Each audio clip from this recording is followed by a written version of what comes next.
pengennya sih minta diturunin, soalnya kan saya kan jualan gorengan, jualan makanan gitu. Kalau harganya naik begitu kan jualnya susah. Yang penting minyak. Oh gitu. Ya. Dapat minyak aja ya. Ya, buat bulan puasa Pak. Berapa dapatnya Bu? Yang puasa, buat masak. Buat apa lagi? Buat dijual gimana? Enggak, buat masak bulan puasa Pak. Oh gitu. Iya. Nggak beli minyak kemasan enggak? Mahal. Jadi belinya minyak ini. Iya. Ini buat jualan. Iya. Emang udah berapa lama nyari? Ini udah ada nih minyak. Susah, naik terus ya.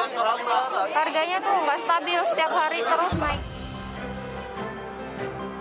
Masih bersama saya Budiman Tanujo di Satu Meja The Forum. Tadi ada 3 rakyat yang bersuara, harganya mahal, masih langka. Wakil rakyat meresponnya gimana?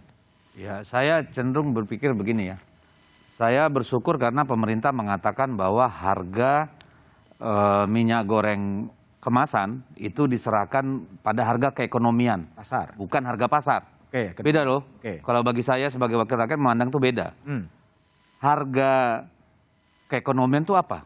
Tentu memperhitungkan yang namanya harga pokok produksi, harga margin yang wajar, biaya distribusi kemasan dan sebagainya. Lalu mempertimbangkan daya beli rakyat. Ya, ini namanya harga keekonomian. Artinya bagaimana barang itu tidak dihasilkan dengan tidak merugikan produsen, tapi juga tidak memberatkan masyarakat. Kalau dia pada harga pasar, itu kan sepenuhnya dilepas begitu aja, pemerintah tidak campur tangan. Tapi rakyat masih menjerit, harganya masih mahal. Satu-satu dong kita selesaikan. Sekarang barangnya baru selesai dari langka ini. Baru langka, sekarang Ya udah kan? ada. Baru mulai masuk barangnya. Ya. Dan untuk itu sudah berbagai kebijakan dilakukan tadi. Minyak curah, curah disubsidi. Lalu ada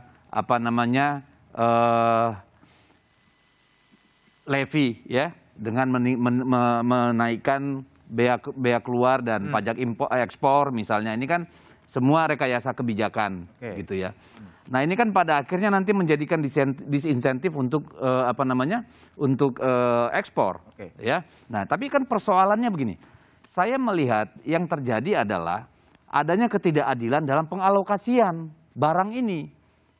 Ya. Kenapa? Karena minyak CPO ini dibutuhkan, tadi sudah disebut oleh Pak Oka, tahun 2011 hanya ada 54 turunan daripada CPO. Ya, sekarang sudah 165. Artinya minyak goreng berebut dengan industri. Lalu ada yang namanya ekspor. Ya, Yang itu lebih menguntungkan. Yang lebih menguntungkan dalam saat sekarang ini. Lalu ada biofuel. Ya, ini kan semua berebutan dengan minyak goreng. Nah, makanya kita berpikir ya seharusnya memang kita atur karena ini menyangkut masyarakat. Kalau menyangkut industri kan gampang aturnya. Bung Deddy, DPR sebagai pengawas, ya, pengawas pemerintah, sebetulnya akan melakukan apa dari krisis minyak goreng ini? Ada yang bilang panja, ada yang bilang pansus, ada yang bilang angket. Apa yang mau dikerjakan di sini? Nah, kalau tadinya kenapa kita bicara tentang pansus? Kalau angket kan hanya usulan satu kelompok saja, itu sah hak mereka lah, terserah. Tapi kenapa kemarin usulannya pansus? Karena kita memandang bahwa ini harus level DPR. Karena pansus itu kan dia alat kelengkapan sementara DPR gitu ya, yang terdiri dari berbagai fraksi, lintas komisi dan sebagainya. Sementara panja itu lebih kepada yang dibentuk oleh masing-masing komisi, misalnya begitu. Sekarang yang mau dibentuk apa? Sekarang kita, karena kemarin Ratna sudah memutuskan ada sinergi di bawah Presiden langsung dan Kemenko Perekonomian, artinya menjadi lebih mendesak bagi kita sekarang untuk memikirkan soal panja. Kenapa panja? Karena kita sambil memberi waktu pada keputusan yang diambil pemerintah terakhir ini untuk menjadi efektif. Nah, kita butuh panja sekarang tidak saja tentang minyak goreng, karena minyak goreng kita harapkan ini akan segera bisa terselesaikan dalam waktu yang ke depan. Tapi kita juga memasuki bulan puasa ini. Ya. Dan nanti setelah puasa kita akan bicara lagi yang lebih luas, namanya pangan secara keseluruhan. Nah, ini kan menjadi pemikiran kita, kenapa panja kita lakukan sekarang, terutama ya untuk menyiasati sambil memantau perkembangan penyelesaian masalah kelangkaan minyak goreng dan harganya, juga tentang memasuki persiapan Ramadan, karena biasanya itu naik 20% memasuki Ramadan, 40% menjelang Lebaran. Nah, ini kan harus diantisipasi. Ya, tidak hanya minyak goreng, cabe, ya, Semuanya ya, bawang kayak pangan. putih, semua yang menyangkut pangan pasti akan naik nih selama Ramadan. Oke. Nah, jadi kita berpikir untuk membentuk yang namanya panja komoditas, panja pangan. komoditas. Oke. Coba kita lihat ya bagaimana sebenarnya krisis minyak goreng dalam rekaman berita Kompas. Ini Januari 1998. Ini juga terjadi krisis minyak goreng ya. Bahan pokok. Ya, kemudian juga Juli 1998 juga sama.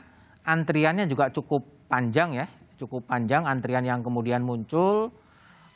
Ini 2007 ya. Antriannya juga cukup panjang ya. Artinya sejarah kemudian juga terus berulang dan berulang. Bung Tauhid, apa yang Anda lihat ketika krisis minyak goreng ini terus terjadi dan terus terjadi? Di mana sebetulnya Anda lihat? Apakah ini memang bangsa pembelajar terhadap krisis-krisis seperti ini atau gimana Anda lihat? Ya, kalau saya lihat memang kita tidak punya kebijakan yang lebih antisipatif terhadap beberapa perubahan. Pertama, minyak goreng sih sudah merupakan komoditas internasional. Sehingga harus ada antisipatif terhadap bagaimana kalau terjadi kenaikan lebih dari 10%, 20%. Sehingga ada semacam early warning system ataupun mengantisipasi dalam negeri. Yang kedua, saya kira memang yang belum ada sampai sekarang bagaimana stok begitu ya. Stok ini sama sekali tidak ada dalam stok-stok yang ada di Bulog begitu. Termasuk katakanlah penguasaan oleh BUMN kita yang hanya sedikit ya. Saya kira lebih banyak diserahkan ke swasta. Sehingga instrumen untuk menegakkan dari sisi hulu, di middle maupun di hilir, kita tidak, katakanlah pemerintah tidak punya satu instrumen yang cukup kuat begitu. Nah ini yang harusnya saya kira ini trik lemah yang kita tidak bisa belajar dari masa lalu begitu. Stok ada tapi bukan dimiliki oleh katakanlah pemerintah, tapi justru oleh pedagang, distributor dan sebagainya. Ini yang saya kira menjadi problem begitu. Yang ketiga saya kira yang belum dibereskan sampai saat ini tata niaga. Bayangkan di satu provinsi ada margin perdagangan dan distribusi itu 10%. Tapi ada wilayah katakanlah sampai 35%. Artinya ketidakmerataan ini dimanfaatkan oleh banyak pelaku perdagangan, tata niaga untuk mengambil ceruk pasar yang besar. Jadi sudah berlaku sudah sekian lama. Ini data BPS yang saya gunakan begitu. Jalur tata niaganya dari industri minyak goreng sampai ke konsumen sekitar 3 sampai 4 tahapan. Dan ini belum bisa dipendekkan lagi begitu. Padahal kita sudah menggunakan teknologi, menggunakan katakanlah sistem distribusi yang seharusnya bisa lebih baik begitu. Saya kira itu menjadi catatan penting, Mas Budiman. Jadi kalau Anda lihat sebagai ekonom itu ada antrian minyak goreng pada satu sisi dan mengulang sejarah lalu, tapi pada sisi ada kemegahan-kemegahan yang lain. Ini potretnya agak paradoks ya kelihatannya ya? Iya betul, karena kan ini merupakan komoditas pokok. Kalau misalnya katakanlah komoditas pokok terjadi kekurangan, berarti ada ketidakadilan, ada ketidakmerataan, ada semacam ada pengorbanan yang dilakukan masyarakat banyak untuk kelompok ataupun pelaku-pelaku minyak goreng yang justru mengambil kesempatan dalam kesempitan begitu. Harusnya ya pemerintah hadir untuk mengatasi ini, dan tugas pemerintah memang saya mendukung apa yang dilakukan Pak Dirjen, tapi memang mengatasi kelemahan-kelemahan ini saya kira bukan hanya tugas Kementerian Perdagangan, tapi banyak sektor termasuk pengawasan. Dan kalau kita lihat ini yang titik lemah begitu. Di tingkat daerah pengawasan yang saya kira belum berjalan karena instrumennya sendiri belum berlaku, nggak ada. Kalau mereka mengatasi itu barangnya nggak ada untuk melakukan operasi pasar, tidak berada di wilayah mereka. Mereka tidak punya dana, semua terkumpul misalnya di BPDKS dan sebagainya. Ini yang saya kira perlu perbaikan ke depan begitu. Oke, Pak Oke. Jadi kalau tadi ada ungkapan dari Bung Tauhid bahwa nggak punya agak terlambat kebijakan antisipatif bahwa ini akan menaik dan kemudian menaik tinggi. Apa memang nggak ada, Pak Oke? Ya, melihat hasilnya sepertinya tidak ada. Tetapi sebetulnya kami sudah menyiapkan dengan berbagai layer kebijakan.